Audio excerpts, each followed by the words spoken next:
পায়ে ধরছি। এইসব একদম না। পায়ে ধরি, পায়ে ধরছি।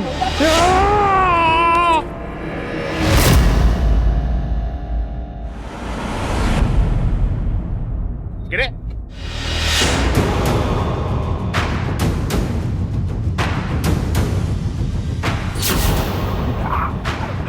ছাড়, ছাড়, লাগছে আমার, ছাড়।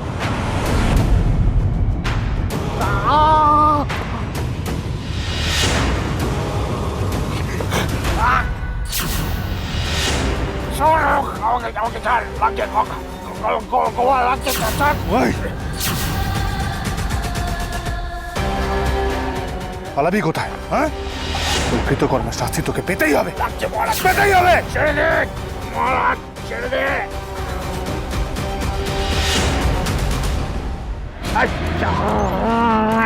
ছাড়, ছাড়, ছাড় বলছি। মহারাজ ছাড়ো, ছাড়ো মহারাজ, মহারাজ আইন নিজের হাতে নিও না, ছাড়ো ওকে। এই তো অ্যাটেম্প টু মার্ডার।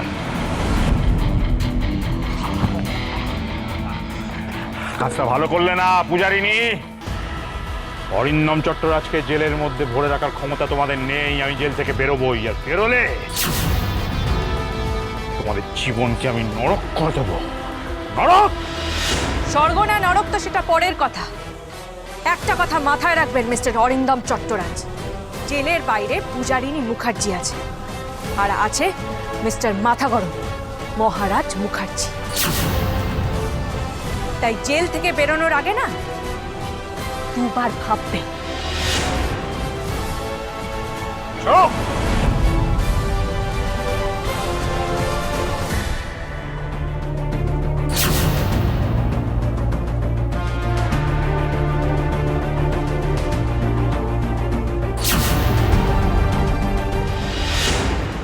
বন্ধু, তুমি যে অ্যাকশন করলে না, স্যালুট তো। আমি বলেছিলাম না চুরি যায়নি, মিললো তো আমার কথা। আর ব্যাটারি, তোমাকেও থ্যাংক ইউ ঠিক সময় চার্জ দেওয়ার জন্য। জয় ঘোমটা মাতার জয়।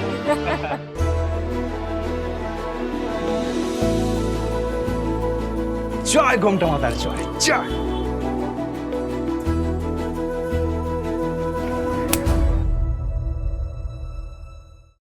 আর তোমায় কি বলবো? কিছু না।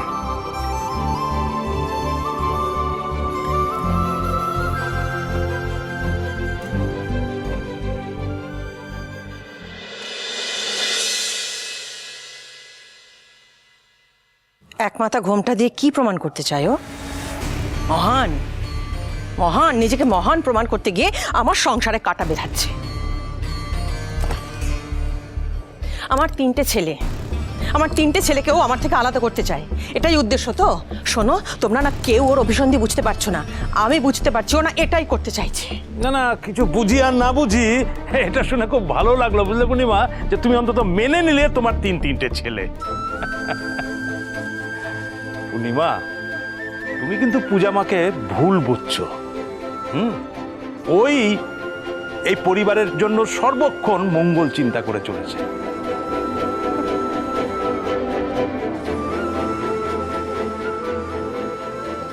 কি রে চিয়ামা, কি চিন্তা করছিস?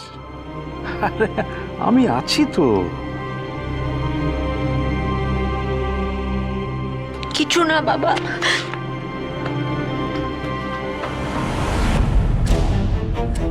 মা, ওই পূজাকে ক্ষমা চাইতেই হবে। আজ ওই পূজার জন্য আমার সোনা অকারণে মহারাজের কাছে মার খেল। ওই পূজা উস্কেছে বলেই তো। শোনা ঠিক বলছো মা, মহারাজ আমার গায়ে হাত তুললো, এই অবধি আমি মেনে নিচ্ছি, কিন্তু ওই পূজার জন্য আমি মার খেলাম, এটা আমি মানতে পারছি না। আচ্ছা, তোদের দুজনের উদ্দেশ্য যদি একই হয় তাহলে ঝামেলাটা মিটিয়ে নে না, কেন অশান্তি করছিস ফালতু? শোনো, তোমার ওই খুনি ছেলে আর তো ওই বাচাল বউ যতদিন এ বাড়িতে আছে না, এই বাড়ির অশান্তি যাবে না। বিশেষ করে বাচাল বউ, সে তো অশান্তির মূর্ত প্রতীক। না মা, বন্ধু আজ কামাল করে দিয়েছে। আজকে বন্ধুর জন্যই মিস্টার চট্টরাজ পুলিশের হাতে ধরা পড়েছে। পুলিশ কি রে? হুম, ইয়েস, এটাই দরকার ছিল।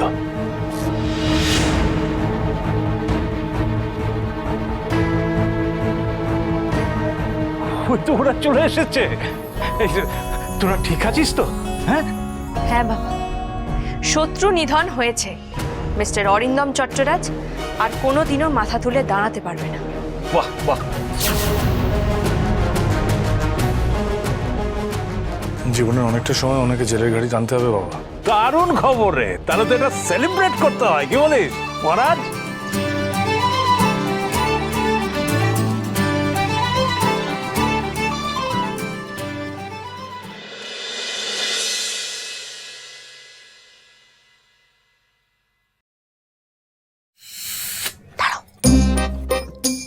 এই যে চিয়া দি এঞ্জেল, তা মুখটা এরকম গোমরা থেরিয়াম করে বসে আছো কেন? হ্যাঁ, ফোলাতে হলে বেলুন ফোলাও, মুখ না। তোমরা তো ফোলাচ্ছ দি। তোমরা তো ফোলাচ্ছ দি, তা তুমি তো কোনো কন্ট্রিবিউট করছো না। শোনো, জীবনে ঝড় ঝাপটা অনেক কিছু আসে, তা বলে কি জীবন থেকে খুশি আনন্দ মজা এগুলোকে সব বিসর্জন দিয়ে দিতে হয়? আর আজকের কি দিন বলো তো? আজকে কিন্তু ভ্যালেন্টাইন্স ডে। এ বাবা, এই তোরা এইখানে বসে বসে বেলুন ফুলাচ্ছিস কেন? আরে অনুষ্ঠানটা তো হবে বাগানে। ও হ্যাঁ, তাই তো। এই বন্ধু, হ্যাঁ, বলো। বলছি বাগানে মাইকটা আর বক্সটা দুটো গিয়ে রেখে এসো চট করে। আচ্ছা, ঠিক আছে, আমি যাচ্ছি। এই দাঁড়াও। আর কি হলো, বলছি, বলো। বক্সটা বাজাতে গেলে তো তার লাগবে, তারটা আছে? ও হ্যাঁ, তার লাগবে না? হ্যাঁ। তারটা মনে হয় এখানে রেখেছি। দেখো, আমিও দেখি বাকিগুলো। বলো না, অ্যারেঞ্জমেন্টটা তুমি জাস্ট হাঁটাহাঁটি করেছো। তুমি না থাকলে এই গোটা বিষয়টা হতোই না, জাস্ট হতো না। একদম ঠিক বলেছো চিয়া, ভ্যালেন্টাইন্স ডেতে এরকম পিকনিক একটা ইউনিক বিষয়। গ্রেট আইডিয়া বন্ধু। Thank আমি you. তারটা লাগিয়ে আসি। যা। শোনো, যাই করো, আমি কিন্তু একটু পরে বাড়ি থেকে কেটে পড়বো বলে দিলাম। হ্যাঁ হ্যাঁ। কেটে পড়বো মানে? কেটে পড়বে মানেটা কি? তোমাকে কাটতে দিচ্ছে কে? শোনো, আজকেও যদি তুমি এসব ভেবে থাকো না, তাহলে কিন্তু সবাই মিলে আমরা তোমাকে দড়ি দিয়ে বেঁধে রাখবো। হ্যাঁ, এই তো দড়ি এই জন্যই তো এক কাছা দড়ি কিনে এনে রেখে দিয়েছি। হ্যাঁ, তোকে আর তোর মাকে বেঁধে রাখবো বলে। এই শোন, তোরা যদি বেশি বেগরবাই করেছিস না, হ্যাঁ, তাহলে কিন্তু কোমরে দড়ি পরিয়ে হিড়হিড় করে টানতে নিয়ে যাবো এখানে, বলে দিলাম। এটা মনে রাখিস। একেবারে হিড়হিড় করে। তুমি যে প্ল্যান করছো, মা রাজি হবে? আরে ছাড় তো, ও দায়িত্ব আমার, রাজি করানোর দায়িত্ব আমার। আমি শুধু ভাবছি যে পাঁঠার মাংসটা একটু বাড়িয়ে দিতে হবে কিনা। বাবা, বলছি এই বয়সে খাসির মাংস খাওয়াটা কি আপনার ঠিক হবে? আরে আজকে ভ্যালেন্টাইন্স ডে, সব কিছু খাবার অধিকার আমার আছে। হ্যাঁ, এই অনুষ্ঠান আমি বরবাদ করব না, আমি সব খাবো। বাবা প্লিজ ডোন্ট মাইন্ড, এই মেনুটা না বড্ড সিম্পল হয়ে যাচ্ছে। মানে পাঠার মাংস। পূজা, আমাকে তুমি এই ফর্দটা দাও তো, দাও। আরে দাও না রে বাবা। নাও শোনা, নাও। তুমি লেখো। হ্যাঁ বলো। লেখো মাটন রোগান জোশ। আর ওই 1.5 কেজি মাংসতে কিচ্ছু হবে না, মিনিমাম 4 কেজি তো লাগবেই। হ্যাঁ, 4 কেজি। হ্যাঁ ঠিক। 4 কেজি? এই 4 কেজি তো অনেকটা হয়ে যাবে, এত কেউ খাবেও না, নষ্ট হবে। কারেবস।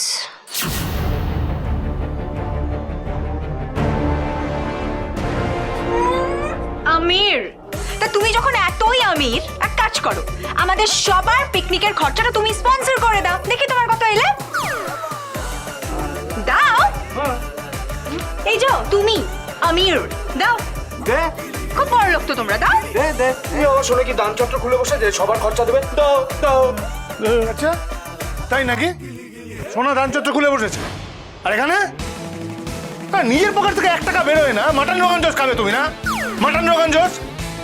শোনো পূজা, স্পষ্ট করে জানিয়ে দিচ্ছে কিন্তু, যা অ্যারেঞ্জমেন্ট করবে 8 জনের করবে, 9 জনের নয়।